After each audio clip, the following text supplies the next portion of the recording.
দর্শকবৃন্দ, আমি সুমন আপনাদের টেক এক্সপিরিয়েন্সকে আরেকটু ভালো করার জন্য চলে এসেছি আপনাদের সাথে। আর আমরা আজকে বড় বড় কিছু দুর্দান্ত খবর এক নজরে জেনে নেব। কি আছেন তো? চলুন একসাথে এগিয়ে যাই। আজকের যে প্রথম আপডেট, সেই প্রথম আপডেট দিব ডিওটি কে দিয়ে। এবার আপনারা বলবেন ডিওটি কি? অ্যাকচুয়ালি ডিওটি হলো ডিপার্টমেন্ট অফ টেলিকমিউনিকেশন, এবং তারা একটা নতুন অ্যানাউন্সমেন্ট দিয়েছে যে আমরা এবার থেকে যখন প্লেনে চড়ব তখন আকাশ পথে একদম ডিরেক্ট ইন্টারনেট পাবো। এতদিন ছিল না। এবার থেকে যখন এই 3000 মিটারের উপর উড়ে যাবে আপনার ভালোবাসার প্লেন, তখন আপনি বসে ডোমেস্টিক যে সার্ভিসগুলো সেখানে কিন্তু আপনি পেয়ে যাবেন ইন্টারনেট, এবং এই ইন্টারনেটের স্পিডও খুবই ভালো হবে। যেমন জেট যে সিরিজগুলো বলুন, মানে আমাদের জেটের যে বিমান বা স্পাইসের যে বিমান, এইরকম ইন্ডিগো, এই সব ধরনের আমরা বিমানে পেয়ে যাব এই সার্ভিস। ভালো লেগেছে। এতদিন আকাশপথে আমরা এবার উড়ে উড়ে বেড়াবো। আমাদের নেক্সট আপডেট বিএসএনএল কে দিয়ে। কারা বিএসএনএল ব্যবহার করছেন বলুন তো? বিএসএনএল এর 5G হিচিমিচি খেলা। অ্যাকচুয়ালি বিএসএনএল এর 4G এখনো স্টেবল না, তবে বিএসএনএল 5G সম্পর্কে একটা দুর্দান্ত খবর এলো। সরকারের ব্যাপার, একটু ডিলে হয় কিন্তু সত্যি ভালো হয়। অ্যাকচুয়ালি বিএসএনএল 5G একটা ভালো খবর হলো, তারা টেন্ডার ডেকেছে দিল্লিতে, এবং এই টেন্ডার একের পর এক কাজ করছে এর উপর।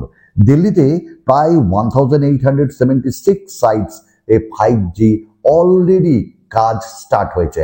তবে এটি হলো কমার্শিয়াল সাইটস, অর্থাৎ প্রথমে এগুলো টেস্ট হবে, তারপর আম জনতার জন্য, আম আদমির জন্য। তবে যখন আম আদমি এটা ব্যবহার করবে তখন প্রায় mid-20 আমরা পেয়ে যাব, মানে 2025-এ মাঝামাঝি আমরা বিএসএনএল এর 5G পেয়ে যাব।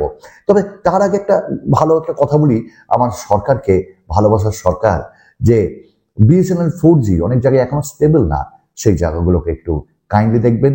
উন্নতি তো করব, কিন্তু উন্নতি করতে গিয়ে পিছনের জিনিসগুলো যেন অবনতি না হয়। আমাদের নেক্সট আপডেট OnePlus কে দিয়ে। OnePlus এর যে প্রো সিরিজ 13 দারুণ করেছে, কিন্তু তার মধ্যে একটা ভালো খবর হলো OnePlus তাদের দুটি স্মার্টফোন আনছে। একটি হলো OnePlus 13 আর একটা হলো 13R, এবং এর ইন্ডিয়ান লঞ্চও খুব তাড়াতাড়ি জানুয়ারিতে। এবং শোনা যাচ্ছে নাকি এটাও হয় মিডিয়াটেক ডাইমেনসিটি নাহলে স্ন্যাপড্রাগনের 8 এলিট দিয়ে আসবে, আর ক্যামেরাও ভালো থাকবে, ব্যাটারি ভালো থাকবে।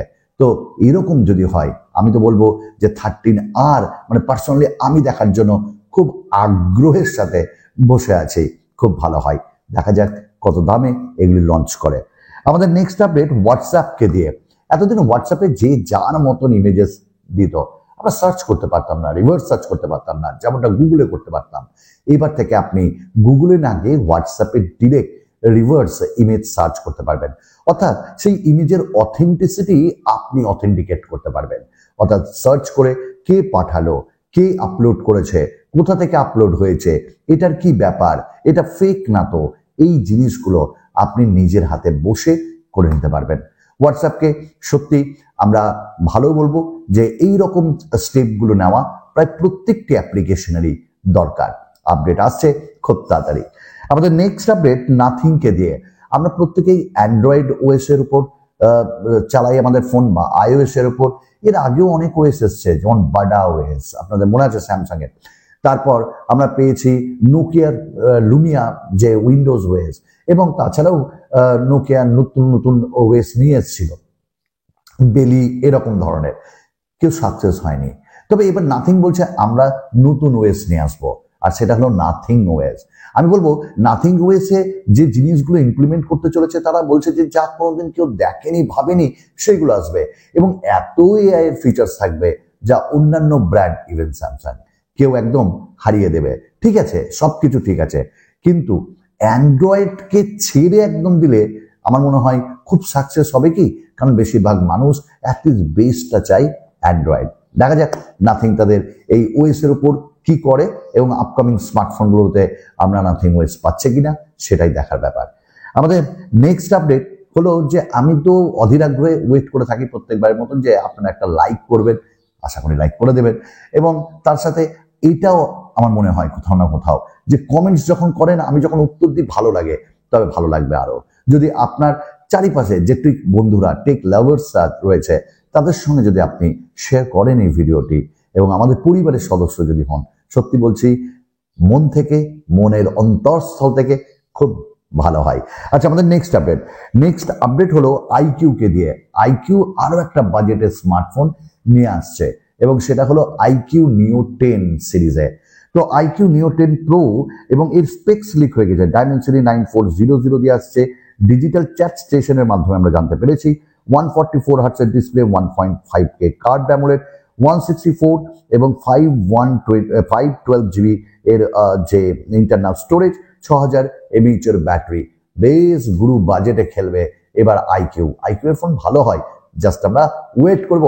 আমাদের নেক্সট আপডেট শাওমি ইন্ডিয়াকে দিয়ে বেশ কয়েকটি বিগ গুড নিউজ শুনবেন একটু ভালো করে, এবং এগুলি কিন্তু অফিসিয়াল। তো প্রথম কথা যে শাওমি তাদের যে বিজনেস ওয়ার্ল্ড, সেই বিজনেস ওয়ার্ল্ডে রেডমি A4 নিয়ে আসছে এবং এটা ইন্ডিয়ান মোবাইল কংগ্রেসে দেখা গেছিল এবং এটি সব থেকে অ্যাফোর্ডেবল 5G স্মার্টফোন বলা হচ্ছে। দেখতে ভালো স্মার্টফোনটি 10,000-এর নিচে আসবে। ওকে, নাম্বার 2, আপনারা প্রত্যেকেই জানেন যে শাওমি ইন্ডিয়া প্রেসিডেন্ট মুরলী কৃষ্ণন যিনি ছিলেন, তিনি লিভ করেছেন, অন্য জায়গা নিয়েছেন। এবার ওই জায়গাতে আরেকজন নতুন মানুষকে আমরা পাবো যে শাওমি ইন্ডিয়ার প্রেসিডেন্ট হবেন এবং আরেকটু ডেভেলপ হতে সাহায্য করবেন। নাম্বার 3, যে রেডমি নোট 14 এটা ডিসেম্বরেই লঞ্চ হচ্ছে এবং তারা এটাও বলেছে বছরে 2টো করে নোট সিরিজ তারা নিয়ে আসবে। অর্থাৎ আমরা খুব তাড়াতাড়ি রেডমি নোট 14 প্রো এবং প্লাস এই স্মার্টফোনগুলো পেতে চলেছি। স্পেক্স ভালো, প্রাইসও ভালো। আমাদের আজকে লাস্ট আপডেট হলো রেডমি নোট 14 প্রো কে দিয়ে। অ্যাকচুয়ালি এর প্রাইস লিক হয়ে গেছে, 20,000-এর মধ্যে এটি পাওয়া যাবে ইন্ডিয়াতে অফার লাগিয়ে। এবং আপনারা প্রত্যেকেই জানেন যে এই সিরিজগুলোতে Snapdragon, MediaTek Dimensity, curve AMOLED, battery বড়, in display fingerprint scanner, telephoto lens সবকিছু থাকবে। এবং কোথাও না কোথাও মনে হয়েছে স্মার্টফোনগুলো এইবার কিন্তু সাইন করবে ইন্ডিয়ান মার্কেটে এবং বাংলাদেশের মার্কেটেও খুব তাড়াতাড়ি যাচ্ছে। তো দাম একটু বেশি হলেও ইন্ডিয়ান ভ্যারিয়েন্টে কেনার চেষ্টা করবেন বা গ্লোবাল ভ্যারিয়েন্টের। চলুন আরো একটা নতুন ভিডিওতে আপনাদের সকলের সঙ্গে দেখা হবে। বিদায়।